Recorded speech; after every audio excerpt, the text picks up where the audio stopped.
Bismillahirrahmanirrahim. Assalamualaikum warahmatullahi wabarakatuh. Bagaimana kabarnya hari ini?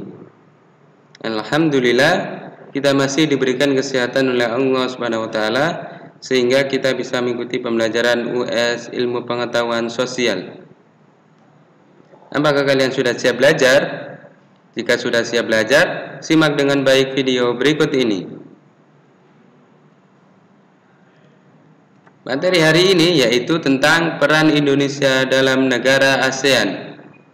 Ada berapa negara ASEAN, masih ingat? Ya, betul, ada 10. Nah, sekarang peran Indonesia dalam negara ASEAN.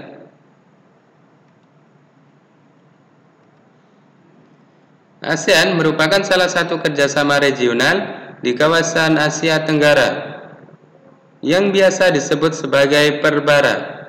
Apa itu Perbara? Perhimpunan Bangsa-Bangsa Asia Tenggara. Berdiri di Bangkok pada 8 Agustus 1967.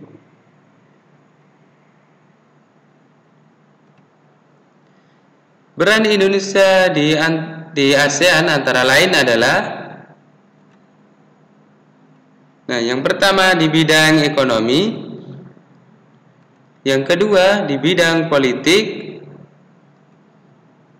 dan yang ketiga di bidang sosial budaya.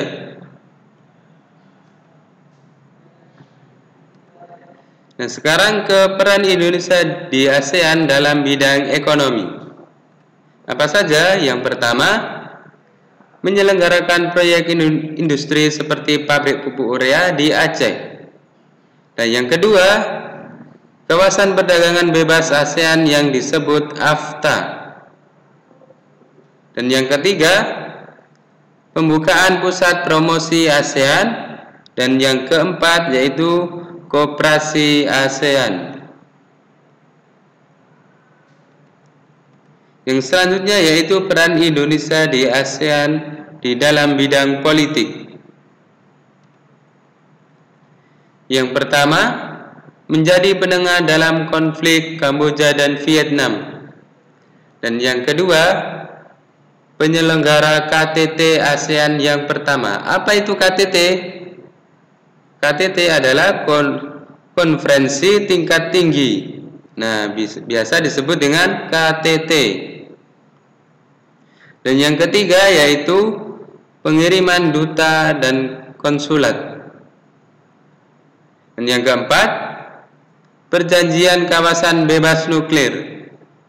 Dan yang kelima yaitu perjanjian ekstradisi.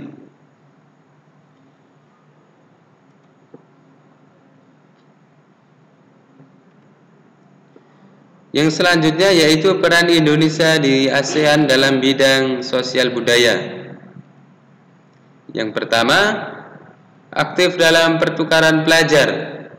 Maksudnya aktif dalam pertukaran pelajar bagaimana? Jadi pelajar dari luar negeri, contohnya dari Thailand ke Indonesia, Indonesia ke Thailand. Jadi itu yang namanya pertukaran pelajar.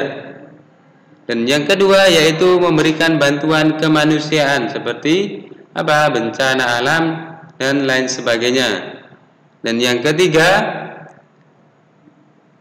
peserta dan tuan rumah berbagai kompetisi olahraga internasional seperti SEA Games ya, menjadi peserta juga, pernah juga menjadi tuan rumah juga dari berbagai olahraga, berbagai kompetisi olahraga internasional.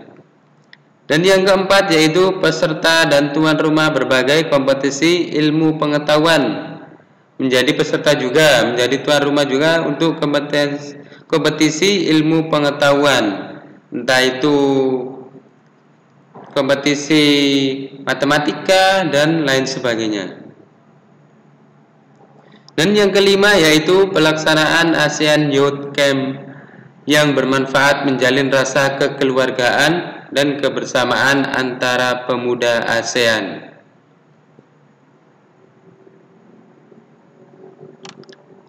Nah, itu tadi materi kita. Jika kalian masih belum paham, bisa diulang-ulang videonya. Kita tutup pembelajaran hari ini dengan doa kafaratul majelis. Subhanakallahumma wa bihamdika asyhadu an la ilaha illa anta astaghfiruka wa atubu ilaik. Ustaz akhiri, wassalamualaikum warahmatullahi wabarakatuh.